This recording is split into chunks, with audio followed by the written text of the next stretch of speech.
Hey guys, welcome to J&Bae TV. What's going on? What's going on? Okay, so it's been a while, obviously. It's been a little minute. It's been a little hot minute. So, just to kind of tell you guys what we have been up to, I started a side hustle that is growing rather rapidly. So, basically, it's an online clothing store where women can buy sometimes new, mostly used clothing, but I specialize in sizes large and up. So that's going really well and taking up a lot of time. So we've been doing less J&Bae TV. Sorry. But yours truly is going to be taking control of J&Bae TV. So he will do all the content for it, and we will make videos, and he's in charge. So I'm in charge. Right. Large and in charge. That's right. Okay, so we went to the skating rink last night. So to start with, we went to dinner with some friends. Yeah, which was fun. And I was like, we should go to the skating rink. But only because I was watching, I know, it's really my fault. But I was watching Christy Wright's Instagram stories, and she's like in her mid-30s. Yeah. And she was at the skating rink, and I was like, that looks fun. We should Killing go. It. Whipping up on them youngins. So we went. It was weird. We were not the oldest people there, though. No. How old would you say? Well, I guess it's kind of hard to guess how old that man was. Late 60s. So we go, first of all, we walk up to the counter. We're completely awkward because we are like the oldest people in here. And so we ask the kid behind the counter. He's like 17. He's like, how many? I'm like, can we just look in here first before we go in? Yeah, scope out the situation. Yes. So we walk in, and there's like kids everywhere, and they're just looking at us. And mind you, it's us and another couple that's in their mid-30s. I think her husband's like probably mid-40s or early 50s. Something like that. Something like that. So we go in there. My one saving grace was that there was an older gentleman in there that had like full-on like white beard, gray hair. Yes, he was doing the skate disco thing in the 70s. Yeah, that's that guy. Yes. Yeah. So now I was you have like, a mental picture. That is that guy. So I was like, okay, I'm comfortable. Smooth if that groove granddaddy. That's smooth that groove guy. granddaddy. Like if they put on some Soul Train, he was gonna get it. He was killing. Okay, so we go back out. Yeah. We get our skates or whatever, and we go in, and I instantly regretted my decisions. But here's the thing. I have an attitude because the whole time we're going and we're talking about skating, somebody does not mention at all that they know how to skate. So, like, I'm stumbling around getting ready to bust my ass. He gets on there in rollerblades and is skating around like it's the freaking Olympics. I'm like, well, I can skate a little bit. So then I had to go to the kiddie rink. This happened. This really happened. So I had to go to the kiddie rink to practice because I kept feeling like I was going to fall. It's okay, babe. It's not okay. I was so embarrassed, and I was like, why do I do this to myself? Like, why are we doing this? Well, we're going to conquer it, babe. We're going to conquer it. But I actually did fall. So I'm skating. I'm getting my groove. I watched this little boy fall, and the freaking little boy fell, so it made me fall. It was his fault. It was his fault. And y'all, like, my wrist still hurts today, and I felt like I haven't fallen that hard in a long time. And it was really embarrassing because there were people, like, all around the edges, and I literally, I feel like my, like, body just, I feel like my body just went, like, parallel with the ground. Like, my skate slipped out from under me, and I fell. Now, if I was really skinny, I might have broken something. However, I fell on the meaty part of my butt, so it was fine. I mean, all parts of my butt are meaty. Yeah. Well, yeah. You just kind of sat down in a way. I don't feel like I sat down. Like, sitting down is comfortable. You really did. Because I fell so... Whoop, like that. I fell so far. And I'm not even going to lie. Let's have a moment of honesty here, people. Okay? I hit the ground so hard that I literally thought my hair fell off. Not even lying. I was nervous. Crisis! Crisis! Like, literally, they're all like, oh my God, are you okay? And I'm like, did my hair come True off? story. Like, She's like, we're like, are you okay? She's like, touching my hair. Oh God, my wig has never fallen off, but I feel like I've seen that happen to other people, and so I'm nervous. But she gets pinned down regularly. Securely. Okay, so we did that, and then we had a few beers, and interestingly enough, I also feel like I'm dominating this conversation. So I'm just listening, baby. Jump in. I like to hear you talk. Listen. Talk to Talk me. to me.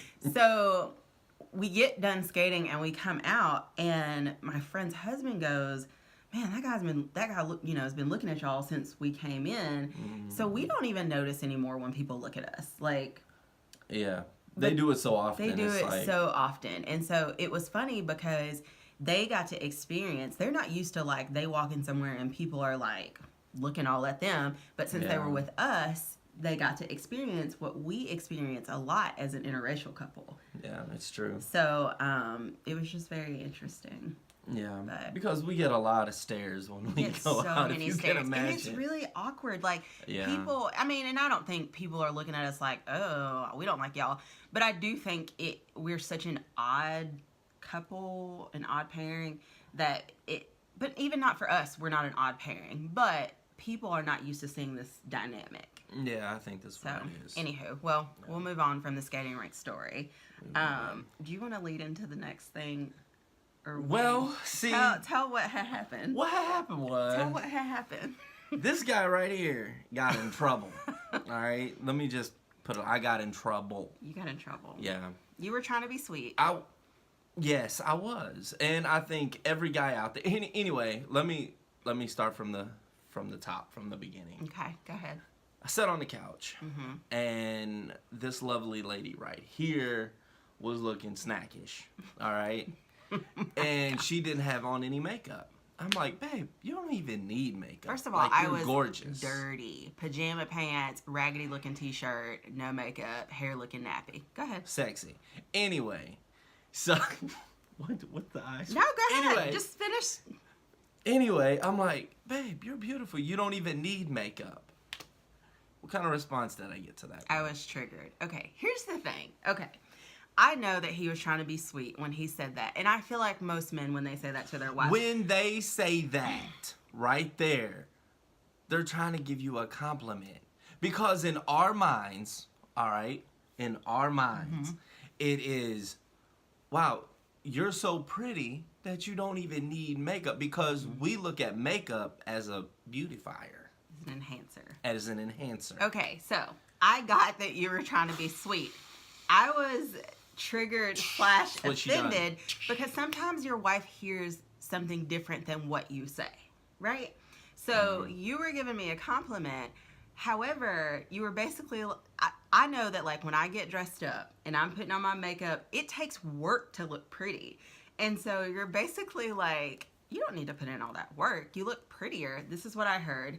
You look prettier without makeup and without doing anything to yourself. Furthermore, furthermore, we don't get dressed up for y'all anyway. We get dressed up for other women. So I know you. We dress up for each other. For our girlfriends to be like, yes, your hair, your shirt, all that. So, oh my gosh, on fleek. I already know. I know all of that. I wasn't mad. I just was bothered. But for those of you out there, when your spouse says that, he's just trying to give you a compliment. Am I just crazy? Are you bothered when men are like, you don't even need makeup? And I'm like, I know I don't need makeup. Like, I'm fine regardless. But, okay, I'm going to rein it in. Because I do love you. And I know you were being complimentary. So, anywho. Okay, moving on. Speaking of complimentary things and trying to be sweet, let's talk really quick about finding ways to help your spouse. Yeah, let's do that. And I feel like so Jacob helps me a lot with like household stuff. And of course, I'm running a side business, so I'm usually like running around like a chicken with my head cut off.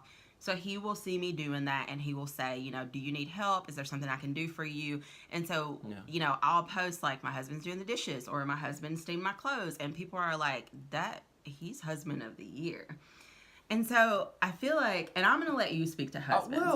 You do that. I'm just being. Stop playing with your. I'm just being how a husband should. Okay. You know what I mean? Yes. Like, but why do you do those things for me? Like, why do you feel like it's important to do that? Because that's what husband means. It means to take care of. Mm-hmm. Come on, That's Bishop. what husband means. Preach! But the thing is, personally, I don't like to be up working and doing things while someone who is capable is sitting on the couch drinking sweet tea and scrolling Netflix. Mm-hmm. I don't do that, by the way. He's not talking No. about me. So I'm like, well, I want someone to do that for me. I need to do that for for my spouse. Yeah. So if she's up, which normally she is, working, you know, how many hours a day. So if I see her, I'm like, hey, babe, do you need any help? You know, can I do anything? We put it on the whiteboard, you know, like this is my things that I do in the house. This is your things that you do in the house. If you can't get to some of your things, then I'll pick up the slack and you pick up my slack. I mean, it's a team. Well, and I should say, like, so sometimes, and we were talking about this before we started recording, because I get frustrated with the people who give the advice that, like, you should just do lots of things for your husband, even if he's not going to do anything for you in return. And I agree that it should start out that way. Like, you should go into marriage very selfless. But I also think it's misleading for people, and it's kind of not fair for the woman who's going to kill herself to make sure the house is clean and her husband is fed and the laundry is done, and her husband's sitting on his ass not doing anything. Like, I'm not fine with that. I'm triggered. Do you hear it? Like, you hear it in my voice. Like, so... I mean, I'm not fine with that either, though. No, I know, but while, like, so it's not like you do things for me and you're like, I hope that Bria's going to do, that it's the ebb and flow of our relationship. Yeah. And so I agree that it should start out that way, like, where you are not quite sure, like, what kind of give and take there's going to be. But if your husband's lazy or your wife's lazy, like, that's not okay. It's not okay. I mean we're probably going to get some backlash for that, but I don't know. Like, I am just not fine with people, like, forcing people to be so selfless in these relationships where it's practically like tearing them down, because while they're carrying 100 pounds up the mountain, their spouse is like just carrying a jug of water. Yeah. That's not fine. Well, this is my thing. You go to work for 8 or so hours, 5 days a week, and you give it your all while you're there, but you don't give it your all at the house. Yeah. It's two-way. Like that, your house is your first priority. I would agree. So why wouldn't you give it all at the house? You give it all at the house, babe. You know, I mean, I'm talking about you pop both collars, you know. You do. You're amazing, and you're a good example of. I mean, honestly, like, it is nice when you're in a relationship with somebody who makes you want to be better, because they serve you in such a way without expecting anything in return that it kind of makes you want to step up your game. So from that point of view, I can see, like, you know, giving a lot to your spouse, and then it might encourage them to be better. But if they're lazy and it ain't encouraging them to be better, like, what? Yeah. Well, I mean, if you're up doing everything and you ask your spouse, hey, would you mind doing this for me? And they say no, you need to go to marriage counseling. Or if you constantly have to ask them to do the same thing, like, that's problematic, and it's going to cause resentment, because I don't have to ask you to take out the trash, or you're going to give the kids a bath every night, and I'm going to cook dinner, and we've got that, like, exchange going on. But if every couple of weeks I have to remind you that that's the thing that I need from you, then it's going to cause a problem, and it's going to build up resentment. I mean, the thing is, you know, most people know what to do. Yeah. But sometimes it just slips their mind to do it. Yeah. You know, people have to be taught common sense things. Also true. Very true. I mean, that's why 50% of marriages end up in divorce, because people aren't doing the common sense things that they know. Is that a current stat, though? Is that second marriage? It's 40 to 50%. Second marriages is 60% and more. Divorce rate? Yowza. So just what I'm saying is just put all your eggs into your relationship. All your eggs into that one basket. That's counterintuitive advice. No, I'm just playing. I'm thinking from the business point of view. But just get a whiteboard, sticky note, whatever. Sit down with your spouse and be like, look, these are the things I need help with.